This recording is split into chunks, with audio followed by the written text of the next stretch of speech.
I read 6 books in September, and that is what we are going to be talking about in today's video. I am going to be giving you the highs, the lows, the positives, the negatives of all 6 of these books, which ones were not my favorite, and which ones I think you should go out and read as soon as possible. I'm Valerie Geary. This is the Book Nook. We are talking about the books that I read in September today, and I am going to start off at the bottom of the pile, the books that I did not really like this month. First up is Thorn City by Pamela Stotz. I didn't actually finish this one. This is a DNF for me. I got so close. I got to page 190. That is so far into a book that I might as well have just skimmed and finished reading it. But I just was so thrown out of the book by something that happened about halfway, a little more than halfway through, that I started talking to my husband about it, about how ridiculous I thought it was. And once I get to that point where I am talking about how ridiculous I think a book is, I cannot keep going with it. Even if I am almost done with it, I just cannot keep going. At that point, I'm just hate reading, and I think life is a little bit too short for that. So let's talk about Thorn City. This is a book that is set in Portland. The book starts out with a party for a bunch of rich people, and our main characters are paid party girls, and they are there to schmooze and booze and make these rich men feel good. They are not paid to leave with any of these people. They are just there to work the party. And right away, I kind of was struggling with the tone of this book, with what it was supposed to be. This book cover is a very lovely hot pink, and it has cartoon martini glasses on it, which kind of leads me to think it's going to be a quirky, outrageous, cozy type mystery. Not cozy necessarily, but kind of one of those like Finley Donovan type mysteries. But when I started reading it, the tone felt a little more serious than that. So I started off a little confused about what this book was going to be about. Additionally, there is some very intense and very serious backstory with some of our main characters that didn't quite fit in with the main plot. And then, like I said, there's something that happens about halfway through that just made this book go completely off the rails, and for me, not in a good way. I was really wanting to like it. I really wanted it to be a book that I connected with, but for me, it just didn't work. The next book that is on the bottom of the list for me in terms of enjoyment for the month, this one's hard. This is a Tana French book, The Hunter, and I love Tana French. I am obsessed with her writing. I love most of her books, but this one was by far the least favorite book that I have read of Tana French. I just did not like it. The Hunter is the second book in the series featuring Cal Hooper and a young girl named Trey or Teresa.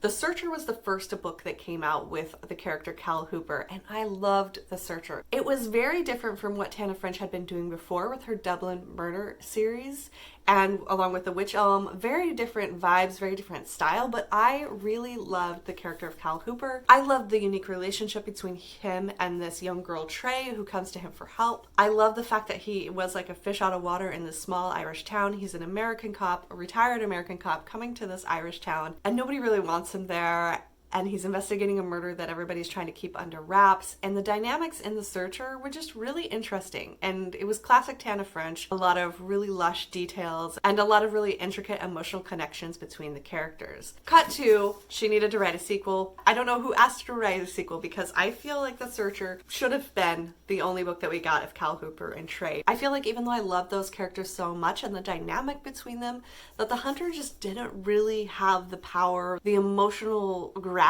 that The Searcher did. We are in the same small Irish town, and we are following Cal Hooper, the retired American cop, and his relationship with Trey has grown over, I think, 2 years since The Searcher. They are restoring furniture together for the townspeople, and Trey, she is a teenager. She suffered a loss.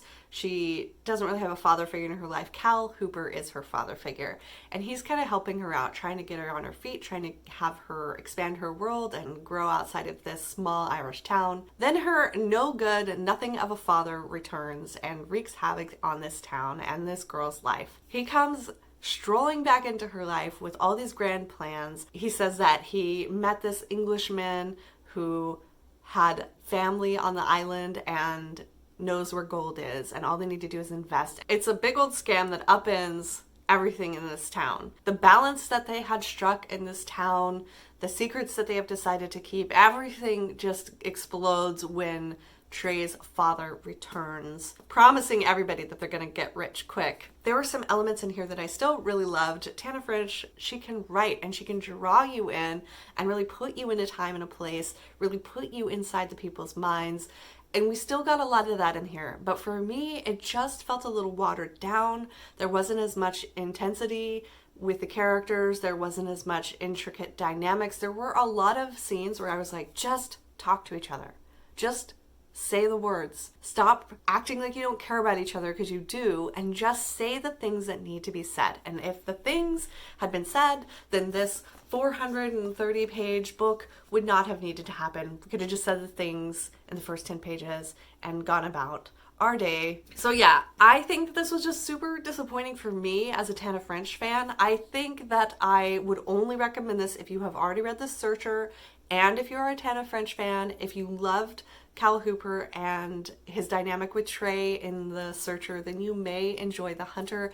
But if you have never read a Tana French book, this is not the book that I would recommend you start with. Okay, now we are moving into kind of the median books. The books that I enjoyed for the most part, but books that didn't really fully stand out. They were just kind of sitting there in the middle. Books that I read in September that were pretty good. I'm going to talk about The Warehouse by Rob Hart first. This is one of those near future, dystopian, utopian, speculative fiction type books. Rob Hart has created a near future where everybody works for a company called Cloud. This is a not very well disguised replica of Amazon. There were a lot of really disturbing things in this book, and one of the things that I think I found so disturbing was that it felt very real to what actually takes place in a corporation warehouse, that the company Cloud is not that far off from some of the companies that we currently purchase things from companies that are currently employing and exploiting labor. It was a near future, sure, but like next week near future, not like decades from now. Another thing I really liked about this book was the way that Rob Hart explored the different levels of morality and why people choose to do certain things. So in this book, a lot of the people have chosen to kind of give up their life outside of this compound to work for Cloud because it's safe there. They get regular meals, they have housing, and yeah, they kind of give up some freedoms and they definitely are being exploited, but the options are really slim. Outside of the compound, there's not a whole lot going on. A lot of people are starving. They don't have anywhere to live. There's a shortage of water. So we get kind of the interior of these people who work there, but we also get a point of view of the man who founded Cloud and is running Cloud, and why he is doing the things he's doing and why he runs Cloud the way that he does. And his perspective is actually one of the more interesting perspectives in this book.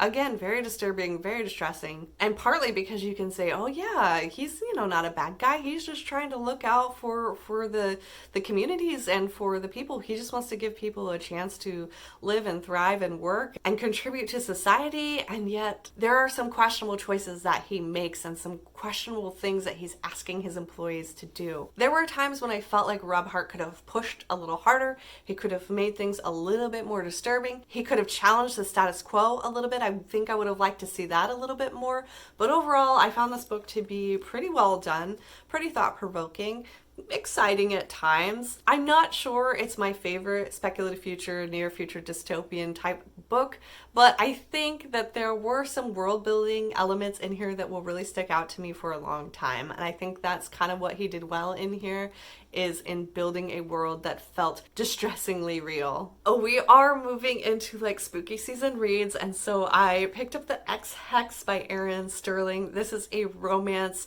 featuring two witches who live in a very witchy town. They met when they were very young and had a wild summer fling, and then he goes off back to Wales, back to his betrothed, and the young woman is heartbroken and puts a curse on him. Cut to, I think, like 10 years later, and he has returned to this small town for Founder's Day, and he is supposed to be recharging the ley lines, and everything goes absolutely wrong. And him and the main female lead have to team up and figure it out together. And of course, they still have deep, hot, and heavy feelings for each other. This was super cute, super fun, super cheesy. I had a great time reading it. I thought there was a lot of really fun adventure, a lot of really fun witchy things. I really enjoyed the main female lead's best friend. She made me laugh quite a bit. I do have the next book in this series on my shelf.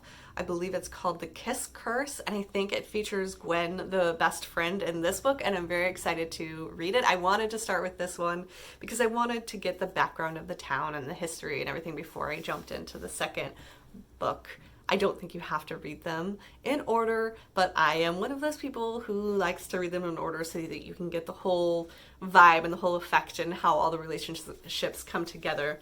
But yeah, this was just really super cute. It was steamy, but not like, don't show this to your mother steamy. I think your mom would probably really like this book. I found the main couple to be really cute. There were some really funny moments involving the curse and how it all played out in this town. There's a witchy university. There is a talking cat. I just don't know how you could get any better for the season. If you haven't read The Ex-Hex yet and you were looking for something fun and flirty and steamy and witchy, pick this one up. And speaking of witchy, Black Candle Women by Diane Marie Brown is an absolutely cozy, witchy, intergenerational book about a family of women who believe that they are under a love curse where any man that they fall in love with will die. So there's a slight practical magic vibe, but I would say that there is less magic in here than I would have liked to see. Taking that into account as its own thing, if you take away the practical magic comparison, this book was just really cozy. It was very family forward.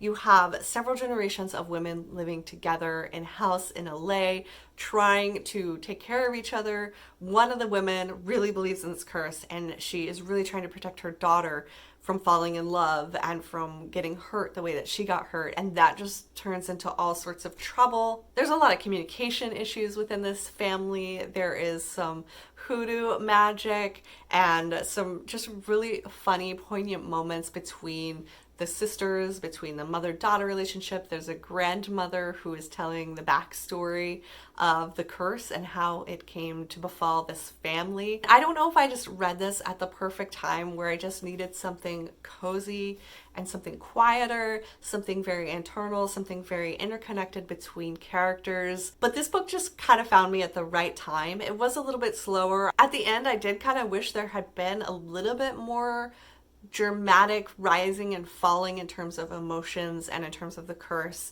a little bit more complication between the family relationships, but overall I really enjoyed Black Candle Women. It was one of my favorite books this month, and I think it fits perfectly with the fall reading season. We have reached the last book that I'm going to be talking about. This was my favorite book of the month, and it is a book that I definitely recommend if you're looking for something spooky to read during this season, during this fall season. The Book of Cold Cases by Simone St. James. And if you haven't read a Simone St. James book yet and you like ghost stories, pick up a Simone St. James already. In this book, we meet a woman who runs a true crime blog, The Book of Cold Cases. She writes articles about cold cases. When she was a young girl, she had a very scary thing happen to her, and ever since she has kind of been in this dark place, in this place where she was a survivor, but other women have not been so lucky. She works as a receptionist for a doctor's office,